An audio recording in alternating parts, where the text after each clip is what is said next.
Very good evening to everyone and welcome back to my YouTube channel.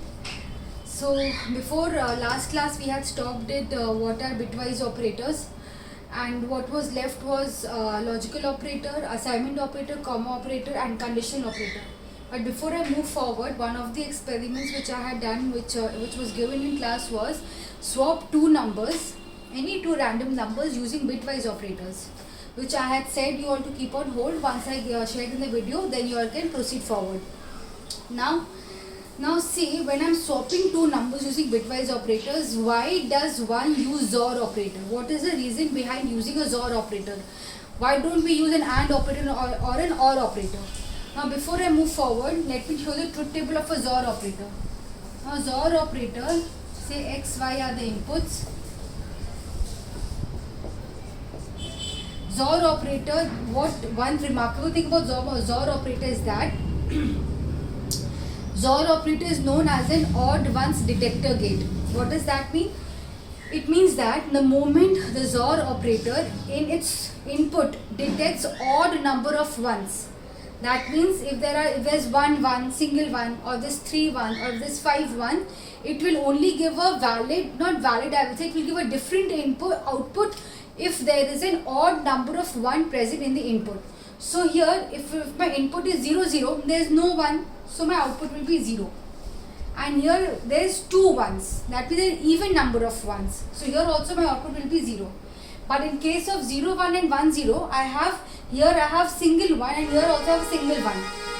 Here I have one single 1 and here also the same. So I have odd number of ones for 0 1 and 1 0. So in that scenario, my output will be 1 and 1. That is why XOR gate is known as a odd ones detector gate.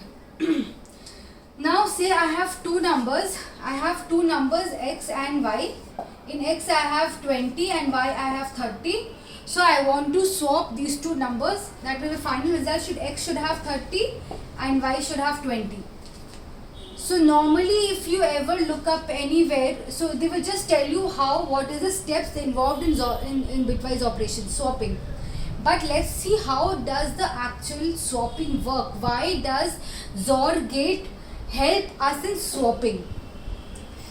I have taken two numbers X and Y. First what do? I first XOR X and Y. And when I XOR X and Y, I store the value in X1. Okay? I have XORed X and Y and stored the value in X1. Again I will perform a XOR operation. I will perform what value I have gotten in X1, I will take that up next. I will ignore my original value X. So X1 now contains the XOR of X and Y. I will again perform a XOR operation with the new X1 and the original Y. And I will store it in Y1. Okay? Then after that, now my new values are X1 and Y1. Forget X and Y now. They are no more in existence. Now, so how do I swap them? And finally, I again perform a XOR operation with the new X1 and Y1 are stored in X2. So what does it mean? It means that X2, that is my final value, that should contain the original value of Y. See what I'm trying to say is that, say if I have a temporary variable, if I use a third variable, what do I write? I write A is equal to temp is equal to B, and then I write B is equal to temp. Right? This is what I write. So compare this with this. So X2 should contain my original value Y. So logically X2 should have original value 30 and my Y1 should have the original value X, which is 20. Only then can the swapping be performed. So see, X2 should contain Y. Now what is X2? X2 is X1 XOR Y1. X1 XOR Y1. What is X1? X1 is this one which we have over here. And what is Y1? Y1 is X1 XOR Y. So if I open the bracket, it is X1 XOR Y. Following commutative law, I can group these two together, X1 XOR Y. I know similar elements, similar input if I have in XOR state, my output is 0. If it is 0 0, my output is 0. So X1 XOR X1 is 0 and 0 XOR Y is Y. So X2 contains Y. That is what it should contain. X2 should contain y. So now currently in X2 I have 30. In X2 finally I have 20. Okay, and here y1 is equal to x, which is y1 is equal to x1 XOR y. Y1 should have the original value of x. So x1 XOR y, where we know that x1 is x XOR y, x XOR y, XOR y. I open the brackets following commutative law. I club y XOR y together. Again y XOR y, input is same, so output is 0. So I get x XOR 0, which is x. So y1 has the original value of x. So y1 finally, which I have. So hence the elements are swapped. Y1 now holds the value of x, which is 20, and x2 now holds the value of y, which is 30. XOR does what? XOR it performs a operation on two numbers. After performing the operation, it saves the information. This is the speciality of XOR. It saves the information in a particular variable, and then again uses the same information to perform next operation. That is why we use XOR, because no such feature is there available in your AND or in an OR operator. This being explained, let's move on to our final logical operator, assignment operator, comma and conditional operator. These are very simple because the tough ones have already been covered. Logical operator is what? Logical operator is used in scenarios when you want to make a decision. When we want to test more than one condition and at the same time make a decision. Like for example, if I say that I want only those students whose marks are greater than 40 but marks are less than 70. So here what am I doing? I am testing more than one condition at a time. I want to get those students' names whose marks are greater than 40 but less than 70. So I am testing two conditions at a time. So in scenarios when you are testing more than one condition and at the same time you want to get a final output, you want a decision that how many students I have, 10, 20, 30, 40, how many students am I getting who fall in this category. In such situations I am going to use the logical operator. There are three types of logical operator. We have logical NOT, we have logical and we have logical OR. Now AND and OR operator, when logical AND and logical operator, they take up more than one operand. Like for example here, marks are greater than 40 and marks are less than 70. So AND operator is taking up two operands. But logical NOT operator, even though it falls under the category of logical operators, it takes only one operand. Alright, it takes only one operand. Logical not x, not y. I will not write not x and y. That doesn't make sense. It will only consider not x and then it will evaluate y. So last class I had already discussed what are unary operators. Like your increment operator, your decrement operators, they were your unary operators, and unary operators have the highest precedence. Once again I will share the precedence chart. So here, even though logical NOT is a logical operator, but since logical NOT is a unary operator, the precedence of a logical NOT operator is greater than is at par with your rest of the unary operators. So let's see some examples. So say I have y is equal to NOT of x greater than 4. Now here I have three operators. I have an assignment operator, I have a logical NOT, and I have a relational operator. Relational operator's precedence is higher than logical operator. Alright, but exception is what? I am using a logical NOT, and unary operator precedence is greater than relational operator, and logical NOT is a unary operator.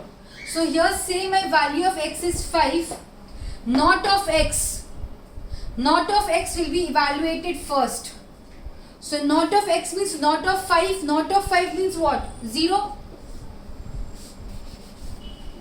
Y, and this is say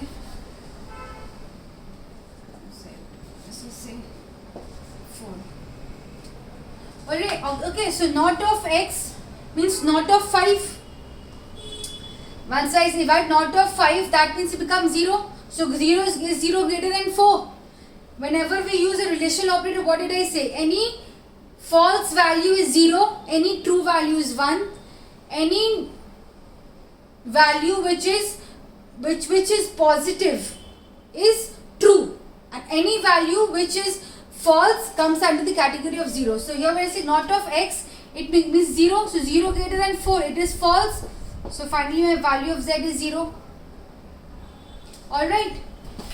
Another one, say I have y is equal to x greater than 4 and x less than 10.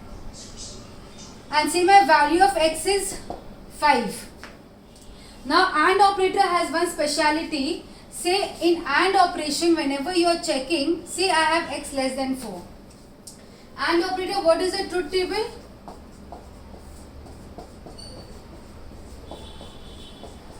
Zero zero zero, 0 1 0, 1 0 0, 1 1 1. You will notice the output is 0 anytime one of the input is 0. Anytime any one input is 0, regardless of whatever your second input is, my output is 0. Same holds over here when you are checking condition.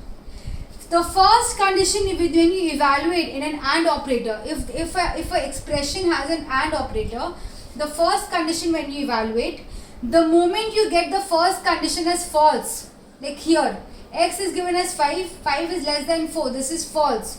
You need not even bother with the second condition, because you know the moment the first condition is false, relational operator is used. So 5 less than 4 becomes 0. 0 and anything will give me 0. But if my first condition is true, say 5 less than 4 is true, 1. If my first condition is true, 1, I can see from my truth table, if my one of the inputs is 1, my output can either be 0 or can either be 1. So if if my first input is 1 after evaluating in an AND operator state, I will have to evaluate the second condition. So x greater than 4, 5 greater than 4, 1 is true, 1 and then I will have to evaluate this also. 5 less than 10, this is also true. So 1 and 1 becomes 1. Okay. And opposite is in the case of OR operator. OR operator is opposite. OR operator truth table states that complete opposite. Any one of the inputs are 1, the output is 1. Don't have to look at the second input. So here 5 greater than 4 is 1, true. I will not look at my second condition. In AND, what was it? If first condition is 0, don't look at the second condition. And in OR, if the first condition is 1, you don't look at the second condition, because your final output will always be 1. Only if my first condition is 0 in case of OR operator, only then will I look at the second condition. Else I will not bother. I hope this is clear to everyone. Okay. Moving next to my assignment operator is very simple. What does it work? Assignment operator is nothing but my equals to operator. Assignment operator is nothing but my equals to operator. But it does not mean you cannot write like this. You cannot write 5 is equal to a plus b. In C, this is not allowed. You cannot write an expression on the right hand side of the assignment operator. An expression will not be there. Alright? You can only give a constant value. So say if you can write a is equal to 5, you can write a plus b is equal to 5 and so forth. But an expression cannot be on the right side of the assignment operator. Next is your conditional operator.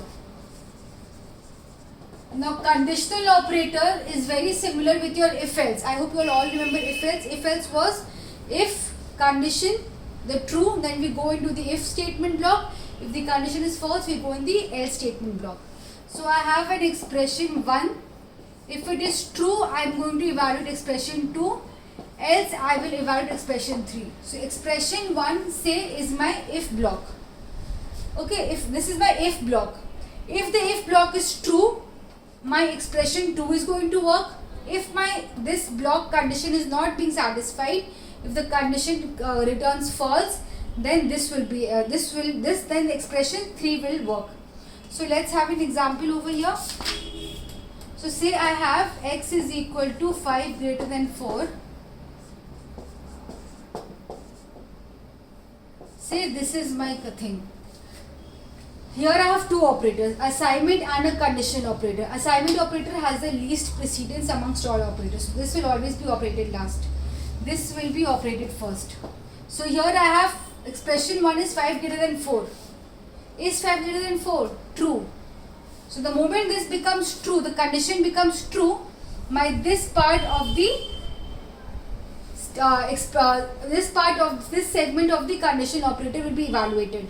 So here now I have three values, 1, 2 and 3. Which one will be the answer? The answer will be that expression or that statement which is nearest to the colon. So here 3 will be the answer.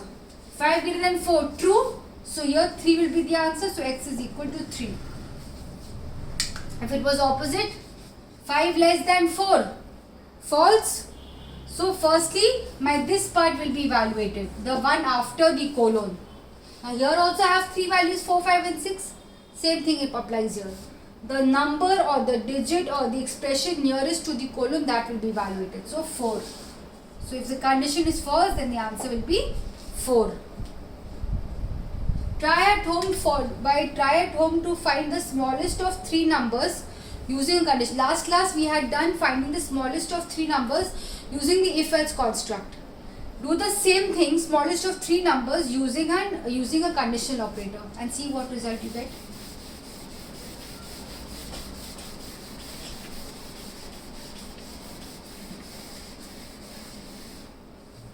Okay. Coming to typecasting. Now typecasting, there's something known as typecasting and there's something also known as type conversion.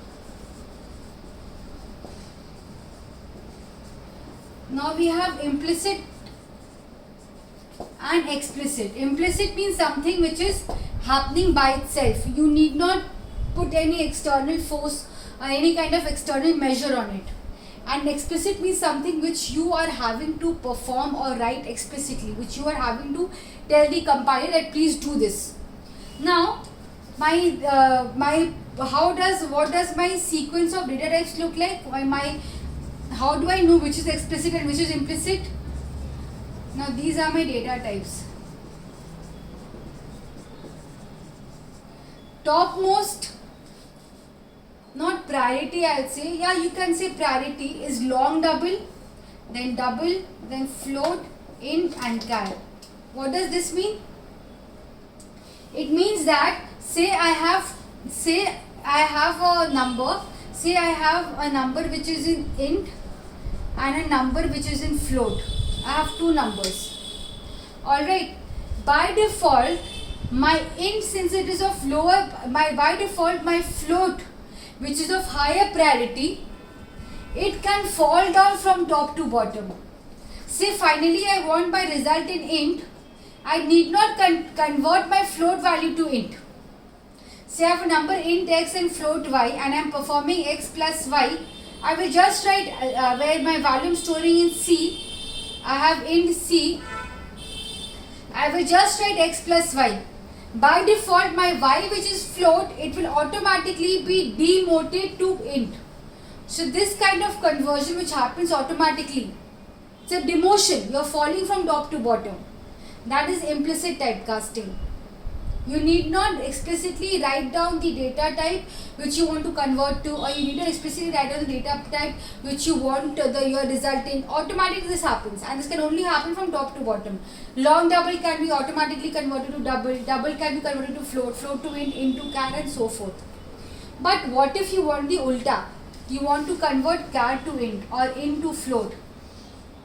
That type of typecasting is known as promotion.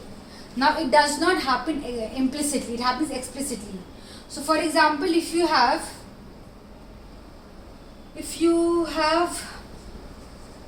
int a and b and you have a value float c, and you want the answer in float.